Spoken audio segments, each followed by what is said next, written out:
Bismillahirrahmanirrahim. Assalamualaikum warahmatullahi wabarakatuh. Alhamdulillahirabbil alamin wassalatu wassalamu ala sayyidil mursalin sayyidina Muhammadin wa ala alihi wa sahbihi ajma'in. Subhanaka la ilma lana illa ma 'allamtana innaka antal alimul hakim. Rabbi shrah li sadri wa yassir li amri wahlul 'uqdatam min lisani yafqahu qawli. Alhamdulillah, segala puji dan syukur kita haturkan kehadrat Allah Subhanahu wa taala, Rabbul alamin, zat yang sangat memperhatikan kita semua atas segala kebutuhan-kebutuhan kita, yang maha memberikan apa-apa yang kita butuhkan tanpa pernah kita memintanya. Hari kemarin kita banyak melakukan maksiat kepada Allah Subhanahu wa taala, dan kita tidur dalam keadaan kita belum bertaubat. Namun ketika kita bangun di pagi hari, Allah tidak mencabut nikmat iman Islam dari dalam hati kita. Allah tidak mencabut nikmat agar tangan kita masih bisa merasakan sesuatu, mata kita merasakan sesuatu, pendengaran kita masih merasakan segala sesuatunya. Allah tidak mencabut kenikmatan itu walaupun kita sodorkan kepada Allah Subhanahu wa taala berbagai macam maksiat yang kita lakukan kepadanya. Dia Allah yang juga menangguhkan, Dia memberikan, dan Dia Allah juga menangguhkan pemberiannya, bukan karena Allah tidak sayang kepada umat Nabi Muhammad SAW, namun Allah menangguhkan pemberiannya karena Allah memiliki pertimbangan kadar yang lebih baik dari pemahaman kita terhadap kebutuhan kita sendiri. Salawat dan salam juga semoga senantiasa tercurah kepada Rasulullah SAW, Nabi yang juga sangat memperhatikan umatnya, yang sangat menginginkan kebaikan bagi umatnya, dan sangat menginginkan agar seluruh umatnya bisa masuk ke dalam surganya Allah Subhanahu wa taala. Dia Nabi Muhammad sallallahu alaihi wasallam begitu memperhatikan umatnya dikala hidupnya, bahkan juga setelah wafatnya. Sampai ada satu riwayat Rasulullah sallallahu alaihi wasallam mengatakan kepada para sahabat yang maknanya kurang lebih, hidupku baik untuk kalian dan wafatku juga baik untuk kalian. Kata para sahabat, ya Rasulullah, kalau hidupmu baik untuk kami, kita paham, tapi kalau wafatmu juga baik buat kami, maksudnya bagaimana? Kemudian dijelaskan oleh Rasulullah bahwa kalau setelah Rasulullah SAW wafat, kalau umatku melakukan kebaikan, datang itu berita kepadaku, aku akan bertahmid kepada Allah Subhanahu wa taala. Tapi kalau yang datang kepadaku itu adalah berita tentang amal keburukan daripada umatku, maka aku akan beristighfar kepada Allah, memohonkan ampunan bagi umatnya. Maka kita juga harus tahu diri, bagaimana kita sebagai umat Nabi Muhammad sallallahu alaihi wasallam berperilaku kepada beliau sallallahu alaihi wasallam. Dan wabil khusus di bulan ini, di bulan Sya'ban yang dimuliakan oleh Allah dan Rasulnya, di pertemuan kita yang lalu kita sudah membahas tentang beberapa keutamaan daripada bulan Sya'ban. Bulan Sya'ban mulia bukan karena bulan Sya'bannya, tapi bulan Sya'ban menjadi mulia karena banyaknya kejadian-kejadian yang mulia yang terjadi di dalamnya. Dan kemuliaan-kemuliaan itu berkaitan langsung dengan Nabi Muhammad sallallahu alaihi wasallam. Pertama, kita sudah berbicara tentang masalah pengalihan arah kiblat dari Baitul Maqdis ke Masjidil Haram, ke Ka'bah. Itu terjadi karena Allah Subhanahu wa taala sangat memperhatikan bagaimana keinginan daripada hati Nabi Muhammad sallallahu alaihi wasallam. Dan juga di bulan ini terjadi pengangkatan amal baik kita kepada Allah Subhanahu wa taala. Maka salah satu yang kita amalkan, yang diajarkan oleh orang-orang tua kita terdahulu, bahwa di malam nisfu Sya'ban, walaupun tidak ada dalil yang spesifik menyebutkan tentang amalan tertentu di dalam malam nisfu Sya'ban, namun orang-orang tua kita memiliki pemahaman bahwasanya di malam ini adalah malam diangkatnya amal kita selama 1 tahun, maka alangkah baiknya kita mengisi malam ini dengan banyak melakukan amalan-amalan ibadah. Boleh dengan sholat, boleh dengan memperbanyak membaca Al-Quran, boleh dengan banyak bersedekah di malam ini, atau boleh dengan banyak amalan-amalan baik lainnya. Namun kita melihat, orang-orang tua kita melihat bahwa banyak orang itu ketika mereka berkumpul bersama-sama itu akan lebih menyemangati mereka untuk melaksanakan sebuah amal kebaikan. Dan di malam ini kita berdoa kepada Allah Subhanahu wa taala. Kita panjatkan doa bersama-sama. Kita minta dengan niat yang pertama tadi sudah disebutkan, bagaimana kita minta panjang umur dalam keadaan afiat, sehat walafiat, taat kepada Allah dan Rasulnya. Kemudian kita baca bagian daripada Al-Quran, yaitu surat Yasin. Kemudian yang kedua, kita niatkan lagi supaya diberi rezeki yang manfaat, barakah, zahir, batin. Kemudian kita baca juga Al-Fatihah dan Yasin lagi. Kemudian setelah itu kita niatkan lagi supaya kita diwafatkan oleh Allah Subhanahu wa taala dalam keadaan husnul khatimah. Kemudian kita lagi membaca ayat Al-Quran, yaitu berupa Fatihah dan surat Yasin. Setelah itu di setiap akhirannya kita baca doa juga, supaya Allah memberikan nazrahnya, pandangannya kepada kita semua di malam itu dan memberikan rahmatnya kepada kita semua. Maka hal itu adalah satu hal yang baik untuk dilakukan. Dan buat orang-orang yang melarang tentang hal itu, mereka juga nggak punya dasar secara spesifik yang melarang. Maka kita meyakini apa yang dilakukan oleh orang-orang tua kita itu adalah satu hal yang baik, dilengkapi dengan dasar-dasar yang jelas, maka kita lakukan amaliyah-amaliyah yang baik tersebut dan kita akan lestarikan insyaallah.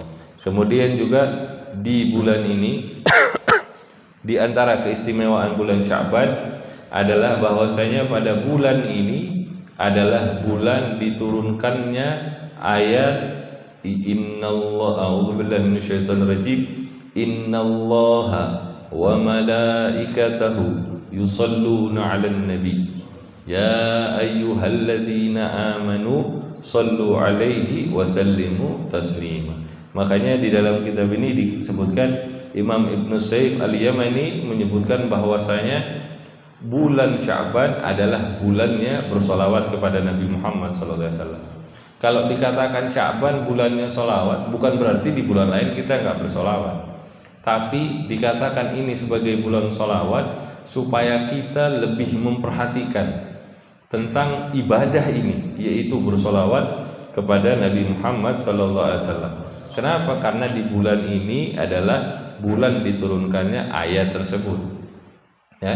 Dan Imam Syihabuddin Al-Bustulani menyebutkan bahwa sebagian ulama menyebutkan bahwa bulan Sya'ban merupakan bulan bersolawat kepada Nabi, ya karena memang turunnya ayat ini adalah di bulan ini.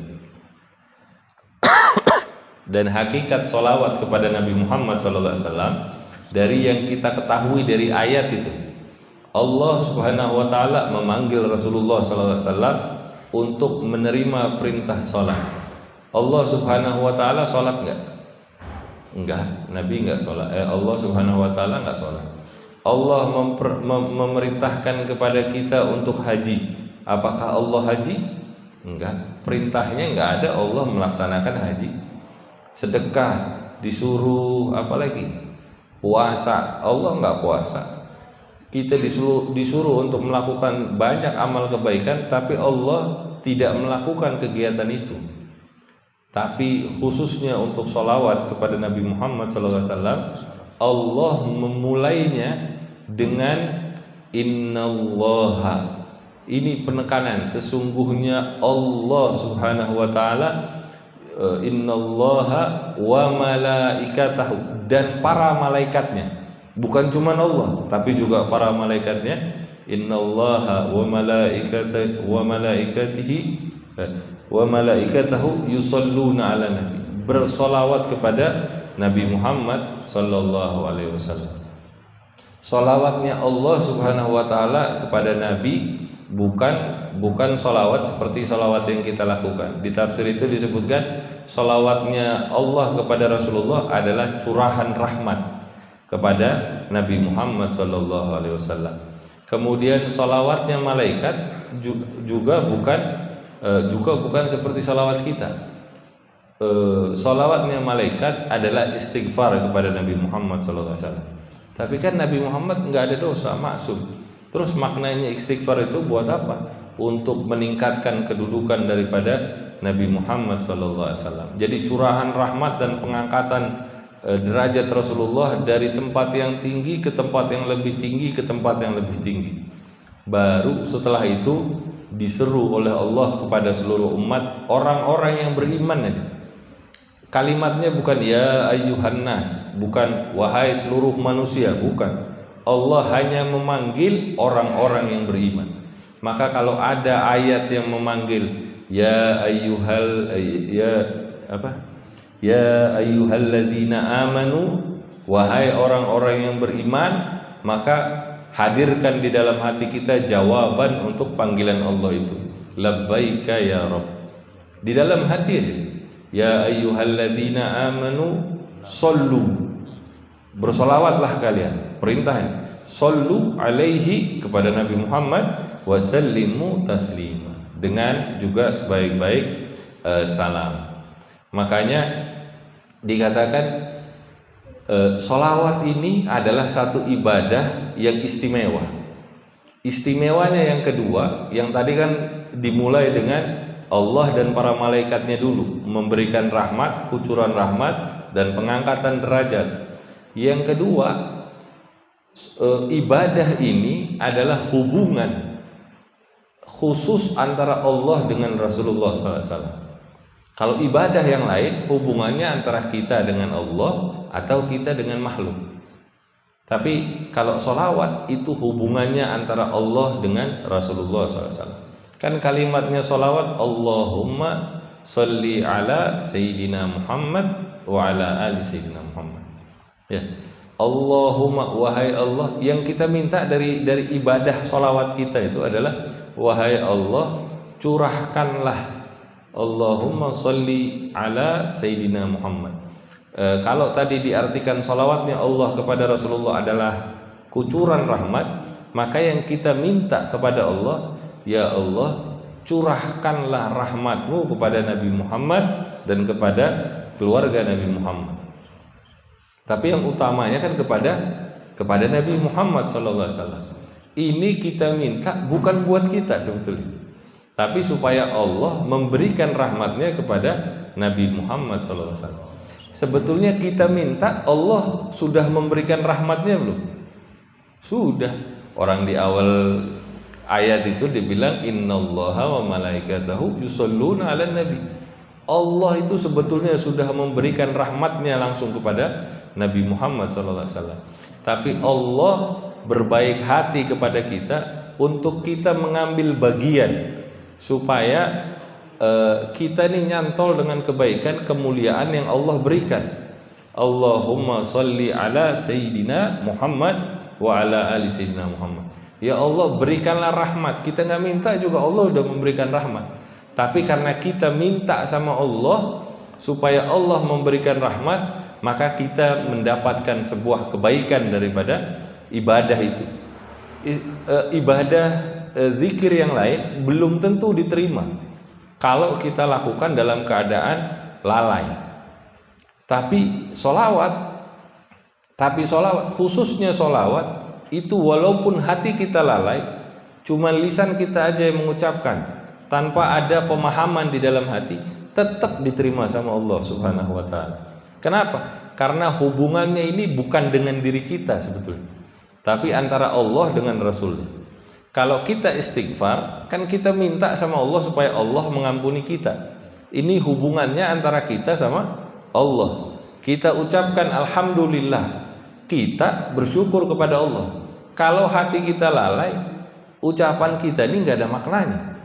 Istighfar kita ini nggak ada maknanya. Sampai ada satu ulama perempuan Rabi'ah Al-Adawiyah itu beliau mengatakan istighfar kita ini perlu lagi diistighfari. Kenapa begitu? Karena istighfar kita ini kadang-kadang keseringan hati kita nggak hadir di dalam ucapan istighfar kita. Kita kayak main-main nih istighfar, bercanda nih istighfar. Tapi beda sama bersolawat kepada Nabi Muhammad SAW. Walaupun hati kita lalai, tapi Allah maha mendengar lisan kita yang mengucapkan. Dan karena itu hubungannya antara Allah dengan Rasulullah SAW, maka kita tetap dianggap mendapatkan kebaikan daripada Allah Subhanahu wa Ta'ala berupa kucuran pahala untuk kita. Sampai satu kali Rasulullah SAW pernah keluar menemui para sahabat dalam keadaan wajahnya ini gembira. Rasulullah SAW sumringah wajahnya ini Rasulullah, nggak bisa disembunyiin kebahagiaannya Rasulullah. Kemudian para sahabat melihat Rasulullah begitu cemerlang, bahagia gitu ya, auranya itu bahagia. Nanya, ya Rasulullah, kenapa kok ente seneng banget? Kayaknya wajahnya bahagia sekali. Kalau kita kira-kira apa yang membuat hati kita bahagia? Dagangan laku kan gitu, dapat gusuran. Ustadz Asep mungkin mau nikah lagi kan gitu, kan bahagia hati seneng Ustaz. Alhamdulillah, kan seneng kita begitu. Tapi perhatikan apa yang menyenangkan hati Nabi sampai wajahnya sumring. Ketika ditanya sama para sahabat, ya Rasulullah, apa yang menyenangkan hatimu nih sampai kok wajahnya bahagia benar kelihatan? Kata Rasulullah, tadi Jibril datang kepadaku. Jibril alaihissalam menyampaikan kabar dari Allah Subhanahu wa Ta'ala. Apaan kabar? Bahwa Allah akan membalas 10 kali solawat kepada orang yang 1 kali bersolawat kepada Rasulullah SAW. Kita solawat sekali, Allah ganjar pahalanya 10 kali solawat. Solawat kita nih nggak ada manfaatnya buat Rasulullah, dalam tanda kutip nggak ada manfaatnya ya. Solawat kita nggak menambah kedudukannya Rasulullah SAW. Beliau tidak menjadi lebih mulia karena kita solawat kepada Rasulullah SAW. Beliau tidak menjadi terhina kalau kita nggak bersolawat kepada Rasulullah SAW. Tapi lihat manfaatnya itu, ketika kita bersolawat, Allah mengganjar orang yang bersolawat kepada Rasulullah dengan 10 kali solawat. Artinya 10 kali rahmat. Kalau hitungannya Allah 10, itu jangan diartikan juga cuma 1 dibalas 10. 1 rahmatnya Allah aja kita dapat, selamat kita dunia akhirat. Ini diganjarnya 10. Tapi kan kondisi Rasulullah tidak meningkat, tidak menjadi lebih mulia atau tidak menjadi hina kalau kita tidak bersolawat kepada Rasulullah SAW. Tapi yang menyenangkan hati Rasulullah adalah itu, Allah memberi rahmatnya 10 kali kepada orang yang 1 kali bersolawat kepada Rasulullah SAW. Dan itu sangat menggembirakan hati daripada Rasulullah SAW. Maka singkat aja, di bulan Sya'ban ini khususnya, mari sama-sama kita mendalami, memahami makna daripada solawat kepada Nabi Muhammad SAW. Buat yang jarang bersolawat, coba dah bersolawat kepada Nabi Muhammad SAW. Jadikan itu sebagai rutinan zikir kita kepada setiap hari kepada Rasulullah SAW. Coba yang jarang sholawat, misalnya cuman di dalam sholat doang, di dalam sholat sehari itu 2 kali 4, 9 kali doang berarti kita. Sekali sholat yang 3 atau 4 kan kita 2 kali sholawat ya, pas tahiyat gitu kan, sama sholat subuh sekali. Coba banyakin sholawat, jadiin rutinan. Habis subuh baca sholawat, lagi diam pagi berangkat kemana, ke tempat kerjanya, ke sekolahnya, baca sholawat. Habis zuhur baca sholawat. Biar kata 10 kali, 10 kali, 10 kali, 10 kali. Tapi jadikan itu sebagai sesuatu yang sifatnya rutinitas kita. Jadikan ibadah itu sebagai kebiasaan kita.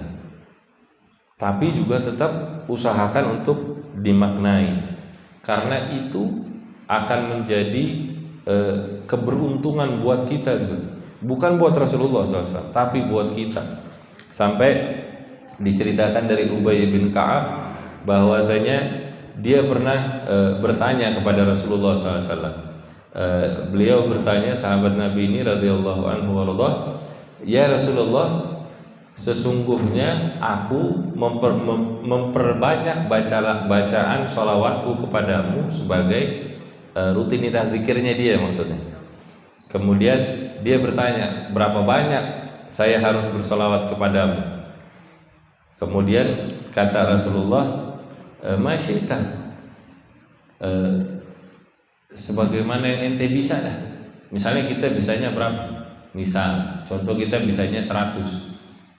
Kalau saya bisanya 100 gitu, saya bisanya sholawat cuma 100. Maka kata Rasulullah, kalau engkau tambah itu lebih baik. Itu lebih baik. Misalnya kita sehari ini baca inian 100. Saya kasih contoh gini. Misalnya kita sehari pikiran kita subhanallah, alhamdulillah, la ilaha illallah, Allahu akbar, sama sholawat misalnya 20 100 kan gitu. Kalau misalnya saya bikin 100 ini cukup nggak Rasulullah? Kata Rasulullah, masyita, sesuka itu dah, sebisanya. Tapi kalau engkau tambah itu lebih baik. Terus ditanya lagi, kalau saya jadikan seperempatnya berarti 25 nih sholawatnya. Kata Rasulullah, masyita, kalau bisa lebih banyak lebih baik. Wa in zitta fa huwa khairan. Katanya gitu. Kalau gitu saya jadiin setengahnya dari Rasulullah, berarti kan 50 nih. Kata Rasulullah tetap jawabannya sama, masyita. Gimana enaknya ente aja. Cuma kalau ente bisa tambah, ente tambah, dan itu lebih baik katanya. Sampai dia bilang, kalau misalnya aku jadikan seluruhnya itu sholawat untukmu, maka bagaimana ya Rasulullah? Kemudian Rasulullah SAW berkata, kalau emang begitu, segala keresahanmu, rasa prihatin, rasa gundah di dalam hatimu akan dihapus sama Allah, akan dicukupi. Apa yang menjadi keresahan kita? Kita resah, ulangan nggak bisa-bisa misalnya ini anak-anak, maka perbanyak sholawat, insya Allah masalahnya selesai. Urusan duit, urusan kerjaan, urusan rumah tangga, urusan macam-macam, perbanyak sholawat kepada Nabi Muhammad SAW, maka keresahanmu itu akan dicukupi oleh Allah Subhanahu wa taala dan dosamu akan diampuni. Itu hadis dari riwayat Imam Tirmidzi, dan beliau mengatakan hadis ini hasan sahih. Maka perbanyak sholawat kepada Rasulullah SAW. Wabil khusus di bulan Sya'ban ini kita jadikan sholawat sebagai perhatian kita, karena ini syahrul Sya'ban, syahrul Rasulullah SAW, bulannya Rasulullah SAW.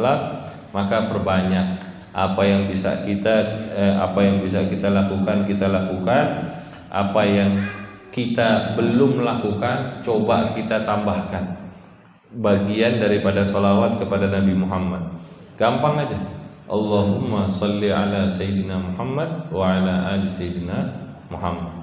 Mau dengan bacaan lafaz sholawat yang lain silahkan. Mau baca sholawat nariyah boleh, mau baca sholawat Ibrahimiyah boleh, mau baca sholawat Abbasiyah boleh, mau baca sholawat yang lain silahkan. Yang penting bersolawat, dan kalau sholawat kalau bisa minimalnya itu Allahumma sholli ala Sayyidina Muhammad wa ala ali Sayyidina Muhammad. Jangan sampai ketinggalan wa ala ali Sayyidina Muhammad ya. Kita perbanyak sholawat kita di bulan ini kepada Rasulullah SAW, Semoga itu bisa menjadi tanda bahwa kita memiliki adab kepada Rasulullah SAW. Kita ini nggak bisa balas apa-apa sama Rasulullah. Kita nggak bisa balas jasanya Rasulullah SAW. Kita balas jasa orang tua kita aja nggak bisa, apalagi kita membalas jasanya Rasulullah SAW, nggak bisa. Dan sedikit adab kita adalah kita minta kepada Allah supaya Allah mencurahkan salawatnya kepada Rasulullah SAW, dan semoga Allah memberikan manfaat yang besar kepada diri kita, keluarga kita, teman-teman kita, anak-anak kita, tetangga-tetangga kita, semua yang kita kenal dan semua yang mengenal kita, muslimin, muslimat, mukminin, mukminat, baik yang sudah wafat maupun yang masih hidup maupun yang belum lahir. Kita minta sama Allah, semoga Allah memberikan manfaat dari salawat ini kepada kita semua, dan kita diwafatkan dalam keadaan husnul khatimah dan dibangkitkan kelak bersama dengan golongannya Rasulullah SAW, melintasi siratal mustaqim itu tanpa kita pernah tergelincir ke dalam api nerakanya Allah Subhanahu wa taala, dan kita dikumpulkan di dalam surga Firdausil A'la tanpa hisab, tanpa fitnah. Ala hadhihi niyyah wa likulli niyatin salihah wa ila hadratin Nabi Muhammadin sallallahu alaihi wasallam. Bismillahirrahmanirrahim.